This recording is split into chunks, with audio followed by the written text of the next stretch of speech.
ஆதிபாரதி சீரியலில் நாளைக்கு ஒரு சூப்பரான அதிரடியான எபிசோடு வந்திருக்குன்னே சொல்லலாம். தமிழ்கிட்ட வந்து மனசு விட்டு வந்து ஆதி வந்து பேசுகிறாப்புல, தயவு செஞ்சு அப்பாவை விட்டுட்டு போயிடாத, எனக்காக நீ வந்து அவங்க அம்மாவை வந்து புரிஞ்சுக்க, அவங்க அம்மா தான் என் மேலே கோவப்படுறான்னு. மிஸ் பண்ணாமல் ஃபுல் வீடியோ கேளுங்க ஃப்ரெண்ட்ஸ். ஆதி வந்து பாரதியை பார்த்து சொல்கிறாங்க, தயவு செஞ்சு நில்லு, நீ ஏன் வந்து நான் சொல்கிறத எதுவுமே கேட்க மாட்டேங்கிற, எனக்காக ஒரு வாய்ப்பு கூட, எனக்கு என்ன நடந்துச்சு எதுவுமே தெரியாது அப்படின்னு வந்து ஆதி வந்து பேசுகிறாங்க. அந்த சமயத்தில் பாரதி வந்து செம கோவமாக வந்து சொல்கிறாங்க, இங்கே பாரு, நீ யாருங்கிற விஷயம் எனக்கு எல்லாமே தெரிஞ்சு போச்சு, நீங்கள் என்ன பண்ணீங்கங்கிற விஷயம், வாசுவை பற்றின விஷயமும் எனக்கு தெரியும், நீ வந்து எல்லாமே தெரிஞ்சிருந்தும் வந்து நாடகம் ஆடி இருக்க, நீ கோவப்படுறது எல்லாமே நியாயம்தான். ஆனால் அதுக்காக என்ன வந்து தண்டிக்கிறது எந்த விதத்தில் நியாயம் சொல்லு.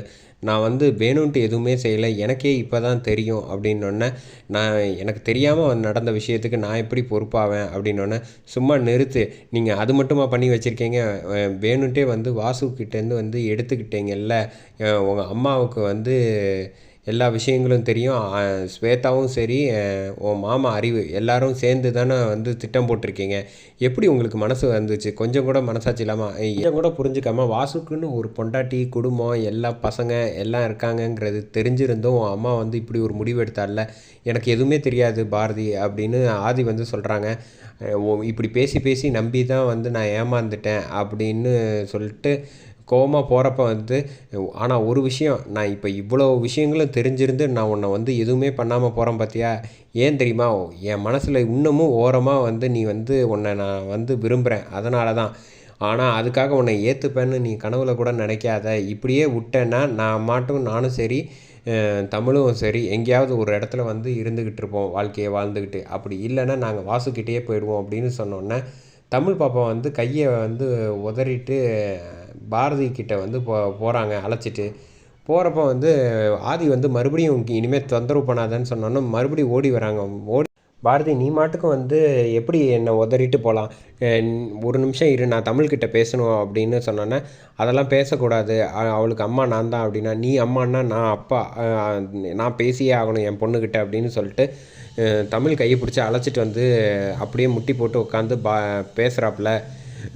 தமிழ், நான் சொல்கிறது வந்து புரிஞ்சுக்க, உனக்கு எவ்வளோ புரியும்னு எனக்கு தெரியாது, அப்பாவும் அம்மாவும் சண்டை போடுறது வந்து வேணும்ன்ட்டு இல்லை, சின்ன சின்ன சண்டை தான், இது சரியாயிடும், நீ வந்து மனசை போட்டு குழப்பிக்காத, உனக்கே தெரியும்ல நீன்னா எனக்கு வந்து எவ்வளோ பிரியம் அப்படின்னு, அன்பு பாசம் எல்லாமே வந்து நீ தான் என்னோட சந்தோஷம். ஒரு விஷயம் மட்டும் நீ புரிஞ்சுக்க தமிழ், உங்கள் அம்மாவை பார்க்குறதுக்கு முன்னாடியே வந்து நீ தானே வந்து எங்கள் 2 பேரையும் சேர்த்து வச்ச, அதை வந்து புரிஞ்சுக்க அப்படின்னு சொல்கிறப்ப, என்னை மன்னிச்சிரு அப்படின்னு, நான் எந்த தப்பும் செய்யலைன்னு சொல்கிறப்ப, ஆதியோட கையை உதறிட்டு வேகமாக ஓடி போய் வந்து பாரதியை பிடிச்சிக்கிறாங்க தமிழ்.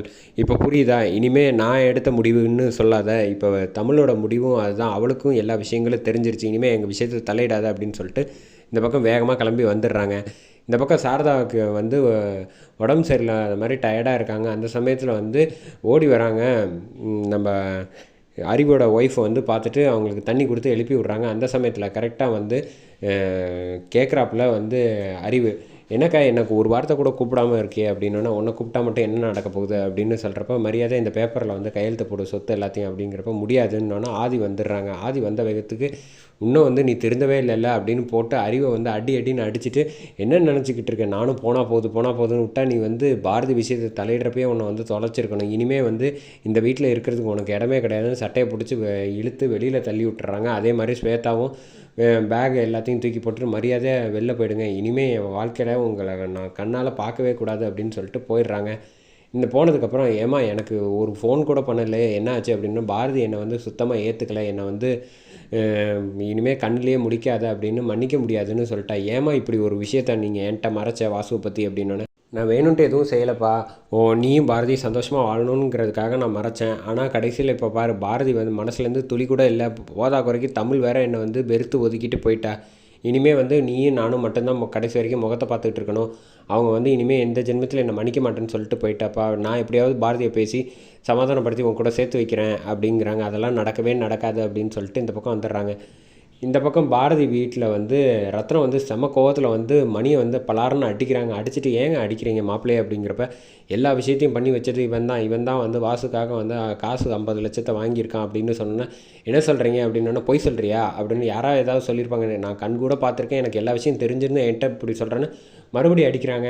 ஆமாம், நீங்கள் யாரும் அந்த நிலமையில முடிவு எடுக்க முடியல, அதனால் நான் செஞ்சேன் அப்படின்னு சொன்னோன்னே, செம கோவத்தில் வந்து இந்த பக்கம் வந்து மரகதம் வந்து மரியாதையாக உன் புருஷனை வீட்டை விட்டு வெளில போக சொல்லு அப்படின்னு சொன்னோன்னே வீட்டை விட்டு வெளில போயிடுறாங்க. அதுக்கப்புறம் வந்து இந்த பக்கம் துரைக்கிட்ட வந்து 25 லட்ச ரூபா காசை கொடுத்துட்டு இது எல்லாத்தையும் உங்கள் அப்பா வந்து உண்டியில் போட சொல்கிறாரு அப்படின்னோடனே, இதெல்லாம் முடியாது, என்ன பண்ணலாம் அப்படிங்கிறப்ப, நீ ஏன் முடிவு பண்ணிக்க அப்படின்னு சொல்லி ரத்தனம் வந்து உன் அப்பானும் யோசிக்காத, உனக்கு காசு வேணுமா என்ன வேணும்னு முடிவு பண்ணிக்க அப்படின்னு சொன்னோன்னே, எனக்கு பணம் தான் முக்கியம் அப்படின்னு அவர் முடிவு பண்ணுறாரு. ரத்தனத்துக்கு வந்து ஒரு பிரச்சனை வரப்போகுது, அதுலேருந்து வாசு எப்படியும் காப்பாற்றிடுவாருன்னு சொல்லலாம்.